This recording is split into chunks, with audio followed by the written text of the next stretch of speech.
I guess my route into coaching was I was a player. I ended up ending my career here as a player and captain of the men's team. Started in National 1, got us promoted into the championship with an unbeaten season. And then 6 years ago I had to retire at the ripe age of 38 through illness, through cancer diagnosis that I didn't obviously know anything about until it happened, but I was playing pretty much up to 2 weeks before the diagnosis, so that was a bit of a shock. I was a fit guy. I was playing rugby at championship level, still a professional rugby player, so it was a big shock and obviously a really big surprise for my family, and that was probably the hardest bit for 2 young children at the time. Worrying about my health, worrying about having to go to hospital, worrying about the effects of the chemotherapy that I was going to have and undertake, worrying about whether it was going to work or not. So it was a difficult time, obviously, for us all, and a bit of a surprise. I'd done a bit of coaching before with the young lads at the college here, and was kind of forced to make that transition sort of a permanent one by taking a role with the men and continuing with the under-18s. So that was my way into coaching, and then opportunity come up a couple of years later to start working with the women. And great opportunity it's been. But luckily came through, the chemotherapy worked, I had the tumour removed, and ever since I've been fighting fit and getting back to really good strength.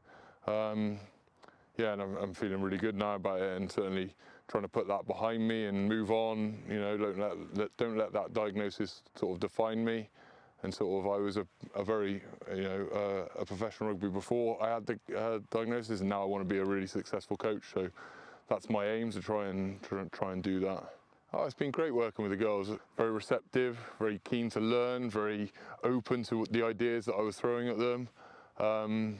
Really good to work with, really listen, really focused, really ambitious, which is a really good thing to work with, a really good group to work with in terms of that.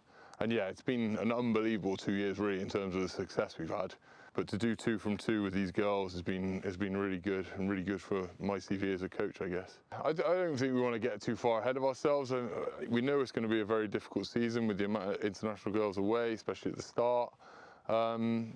I think, like we've done in the past, really, it's about taking it game by game, preparing each game the same, making sure the girls are prepared, know what's coming, making sure they know the plan, making sure they know what we want from them defensively, and just taking it one step at a time, one training session at a time, one game at a time, and see where we end up. If we end up in another finals playoff, happy days, and we'll take that one at a time as well. I think the girls are so keen to get better at everything they do. They really are very driven.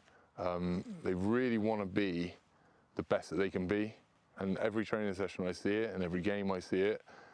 We do loads of work after game on reviewing and previewing, but they really are so driven and so keen to learn, which is just wonderful to work with. Pre-season's usually a long haul. This one a little bit shorter than most. But it's always exciting getting back to playing rugby, right? We all can do the running up and down the field, but it's actually the contact we all play the game for. It's the rugby.